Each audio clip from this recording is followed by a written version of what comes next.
Hello guys, welcome to my channel. So ngayon is Friday, August 11, 2023. On our way to Colorado Springs, Colorado to be exact.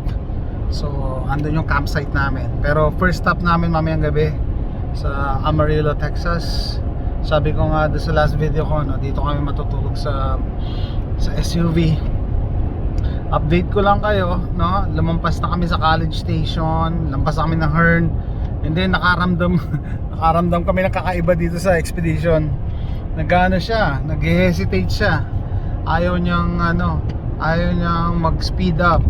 Nasa 60 to 65 lang kahit 75 yung speed limit kanina, hanggang 60 lang ako.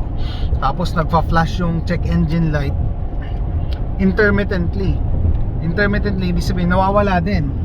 Okay, nawawala din.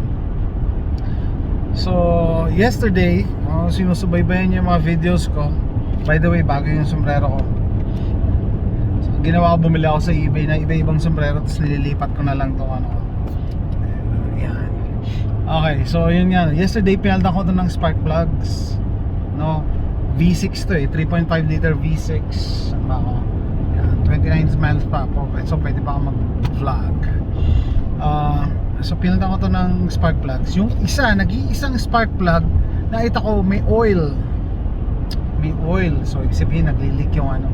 Kaya yun yung teorya ko, no? Siguro may residue pa, may konting oil pa. Baka biniburn niya yung oil. Kaya nag-ano kanina, nag-misfire ako. Yan, engine misfire yan eh. Or naglagay din ako ng ng fuel treatment, fuel injector cleaner. So hindi ko alam kung nililinis niya yung fuel injectors. I don't know, pero so far so good. Ngayon nagsi-70 na ako, 75 nawala na, pero kanina on and off. So hopefully tapos na yung problema. Kasi imagine niyo, magro-road trip kayo ng malayo, tapos ilang oras pa lang kayo, mga 2 hours pa lang kayo sa bahay nyo, nagkaroon na yung problema yung kotse. Kaya kanina nakaka-stress. Hindi ko alam kung uwi na ba kami or baka itirik kami sa daan. Pero so far so good. Ay, ito na, nag-starter na naman. Nag-starter siya, oh. Engine misfire to eh. Starter na naman, basta lumalampas ako ng 70, no? So isipin mo, ano ba, babalik ka na ba o ano, ipapataw mo ba yan? So hopefully the problem will go away pag nasunog yan na yung mga dapat niya sunugin dito sa engine. Guys, good news, I found the problem in the spark plugs yesterday. I was not able to tighten this, so this was getting loose. Okay, so I'm missing one cylinder. Let me get something to tighten it. I think this is okay. $9.99 versus $5.99. I think this is okay. Let's go. First this X.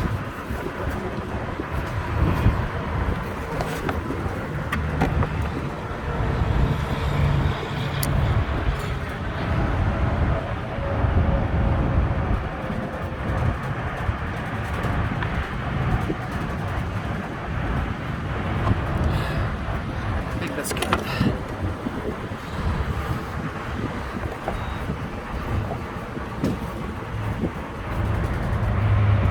Lunch at KFC. So we passed by AutoZone. I had them check the error codes, the check engine light. It's engine misfire. So, bigyan ko lang kayo ng update, no? So pina-check ko nga yung check engine light, and engine misfire. Lesson learned, wag mag-cramming. So kahapon ko kasi pinalitan ng spark plugs. So buti dumaan kami ng AutoZone, hindi na ako bumili ng tool, bumili na lang ako, nanghiram ako ng tool pang higpit. So hinigpitan ko na yung coil packs. No, hopefully magdadrive ako ngayon, hopefully mawala yung problema. Usually pag maganda na yung takbo ng kuryente, mawawala yun yung misfire. So kanina habang nagdadrive, hirap na hirap siya pag 70, 75. Nung hinigpitan ko na, nakaka-80 na ako pero ayaw umakit naman ng 85. Tapos ginawa ko, pinatay ko yung radyo, no? Saka yung mga ibang accessories. Dito kami sa KFC. Kasi kumakain ng kuryente, nakikipagawan sa kuryente. So hopefully, ayos na kasi nahigpitan ko na. Okay guys, has computer problems, computer issues. They're not open yet. So let's eat at Captain D's. 99-cent drinks, 2 to 5 daily. Okay. Guys, dito kami sa Captain D's.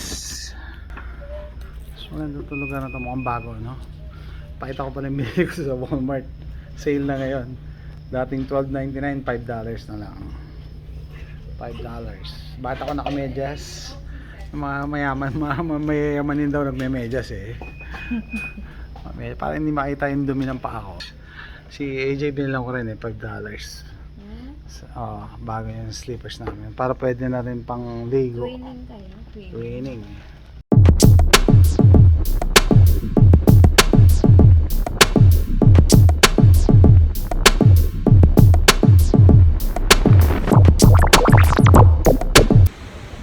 Anong masasabi mo? Mekaniko? Mekaniko ang babuo biyahe. Mekaniko na injured. Cut na yan. We got two the spark plugs out. Maybe these are fake. I don't know. It's not working. Right. I need a adapter.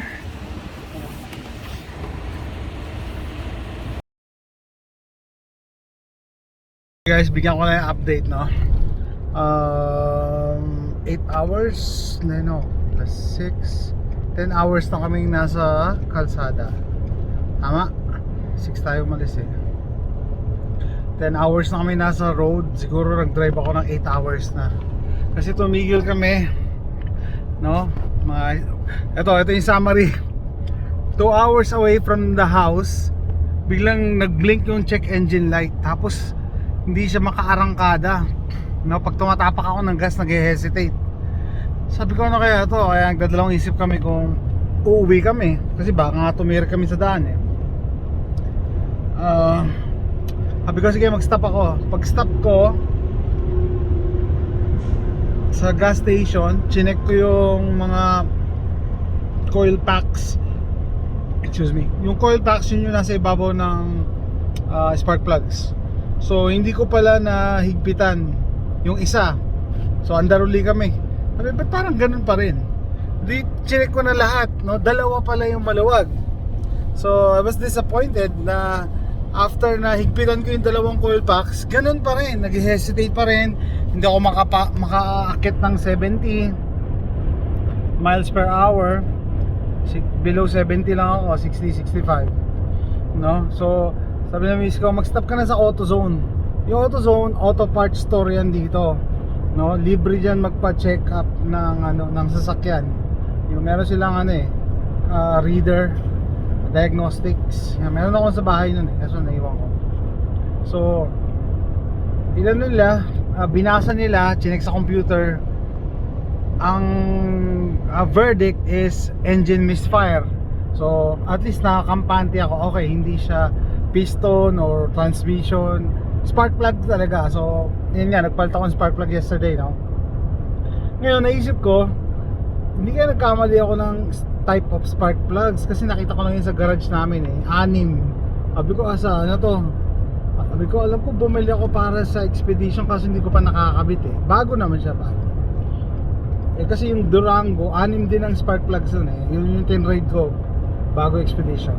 So dalawa lang yan. It's either para sa Durango yung spark plugs na nakita ko, or para sa Expedition talaga, kaso peke. Kasi sa eBay ko yung binili. Parang $20 yata bili ko. Sabi ng miss ko, ganun pa rin. Palitan mo na. So yung sumunod na city na hinintuan namin, AutoZone ulit. Yun, no? Kinausap ko yung clerk. Sabi ko, can I borrow your tools? Because I'm gonna change my spark plugs. Imagine nyo, babiyahe kami papuntang Colorado. Nagpalit ako ng spark plugs. Tapos napakainit. Tapos nasugatan pa ako. Ayan, no? Dugo ng dugo. Kanina kasi nung nilulusin ko yung spark plug, tumama yung kamay ko doon sa bakal na nakausli. Mainom ako ng blood thinner everyday. Kaya tagas kanina. Buti may first aid kit ako sa kotse.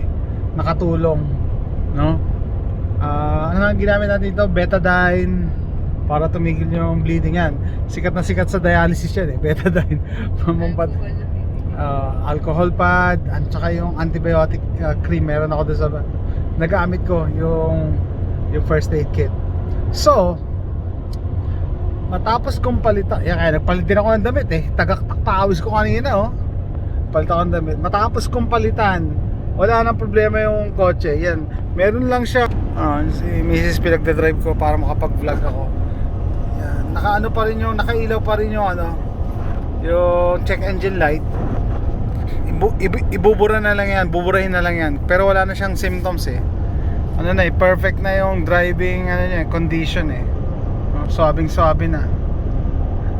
Kahit maka 85, walang problema. Hindi nag-hesitate. Kanina nag-hesitate Initially, pag-alis namin sa bahay ng alas 6 kanina, ang arrival sana namin sa Amarillo is 3 o'clock. Ngayon, ang arrival namin is 6:30. Sabi na miss ko, hindi na tayo nagmamadali. Late na. Kasi nakailang stop ako May nakahintong sasakyan sa gilid ng kalsadang daraanan. Okay, so pinag-iisipan pa namin, itutuloy pa namin ng New Mexico kasi napakainit dito sa bandang Amarillo, mainit pa rin. Kailangan malamig-lamig ng konti. So, stay tuned. Guys, 6 o'clock. Andito na kami sa Amarillo, Texas. Sikat to kasi na-feature to sa Man vs. Food. 72 ounce of steak pag nakain mo with sides, libre na. Okay, sayang di namin nabutan yung kaibigan ko si Adrian. Dito siya nag-lunch, dinner na kami. Hindi ko alam kung papapasukin ako. Naka-sleeveless ako. Bear, remember the bear? Daming tao dito. Ha?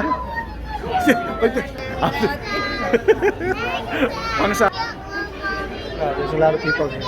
Tayong ice cream dito or... This is a tourist trap. Ice cream.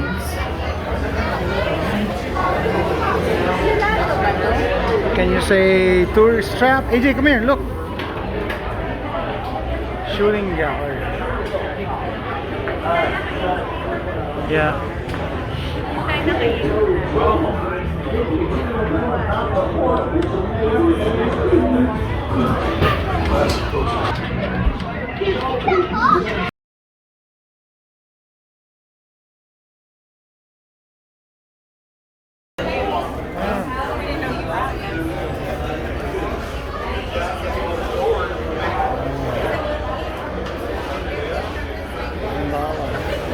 How about this?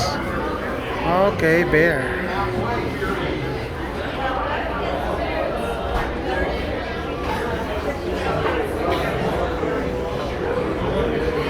Oh boy. Hello guys. Dito kami sa The Big Texan. Yeah. No. Yeah, I know. They changed it to like people.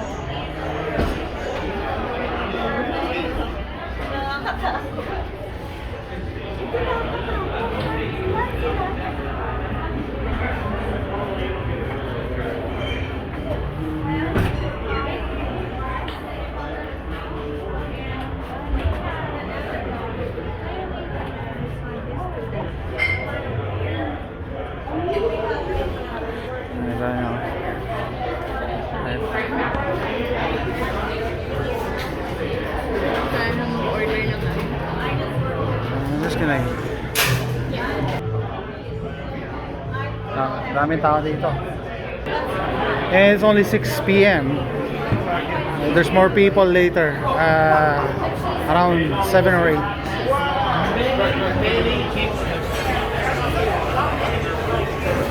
Over there, touch it. Wanna try? Look at me.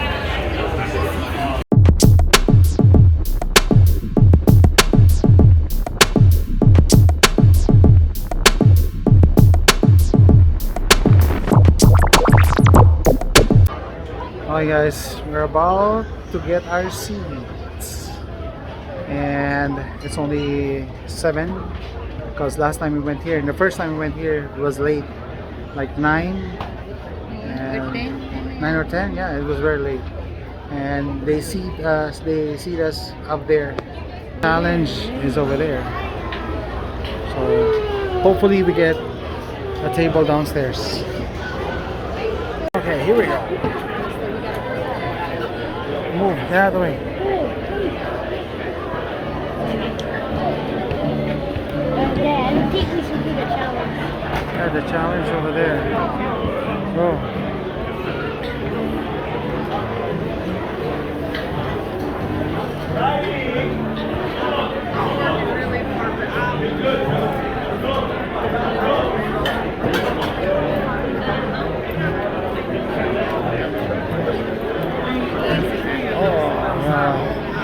Okay, go.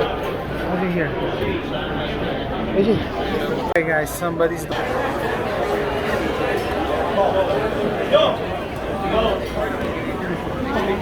him to shut up. Tell that man to shut up.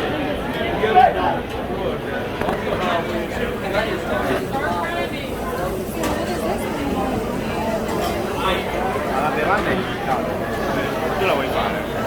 Vedendo questo, guarda che cazzo. You take like 5 more bites and then you gotta kick. That's it. That's it.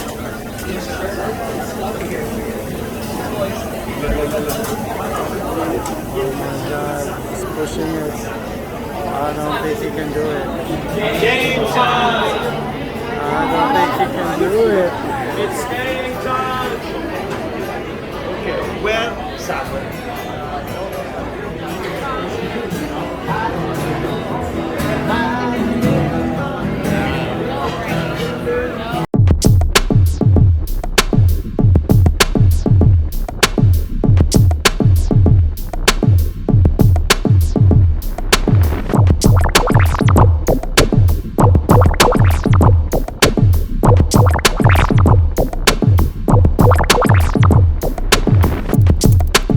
We finished it. Oh no, he's about to. Ayan. What can you say about the bread? Similar to Texas Roadhouse? Kaya lang wala silang ano. There, should have take a Wala picture. silang yung palaman.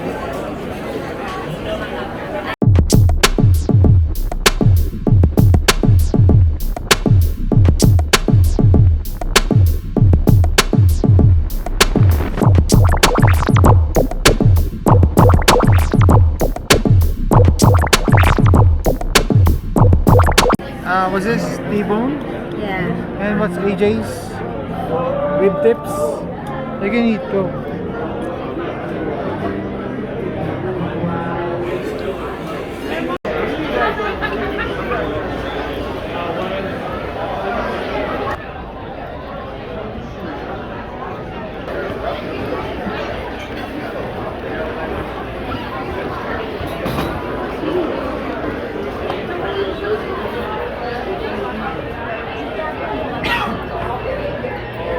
Oh, you want cookies? AJ, you want your cookies? Hi guys, ang daming tao. Diba? Bear.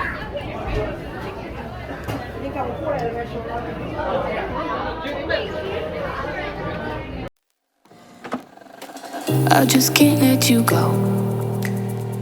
Lord knows that I've tried to. You said I was the only one. No one likes being lied to. You made this mess and left me with the pieces. Now I wanna burn all the bridges between us. I can't focus, I can't forget. I've been thinking too much lately. I just need to clear my head. I just need to clear my head.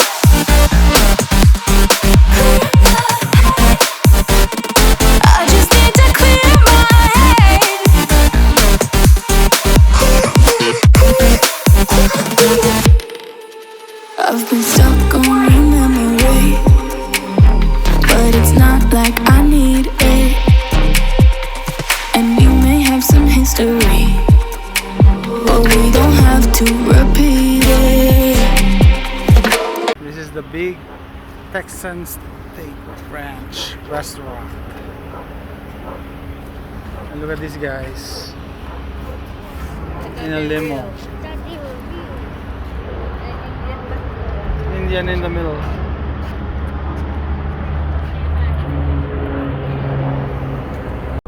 Okay guys, time check 9:36 PM ng gabi. 5 hours 19 minutes papuntang Colorado Springs. Yun ang destination namin. Doon ang campground. Kaso gabi na, kailangan namin matulog. So maghanap lang kami ng spot kung saan pwedeng mag-overnight. Dito kami matutulog sa kotse. Hindi na kami natulog sa Amarillo kasi mainit pa rin sa Amarillo. It's like 95 degrees. Ngayon habang lumalayo, lumalamig. Yan, 89 na dito. Okay guys, time check 11:09 PM. Initially plano namin matulog sa Amarillo kaso mainit, no? 95 degrees yata pa na, kahit gabi na. So sabi namin drive. Eto, hinabot kami dito sa, I think Texas pa rin to, Dalhart, Texas gas station, no? Yan, hatis yan. Diyan din natutulog yung mga truckers, oh. Doon, tapos bukas ang Wendy's 24 hours. Yung gas, yung convenience store ng gas 24 hours, so 24 hours may restroom. And binaba ko lang itong siwang nung tapos naglagay ako net. Bukas din yung sunroof, di ko na nilagyan ng net. Wala namang insekto eh. Plus dito malamig, 76. And probably later magdadrop pa. Tapos expedition, nabubuksan yung bintana for ventilation. Eto, no? So dami namin dala, ready to sleep. Ayan na sila.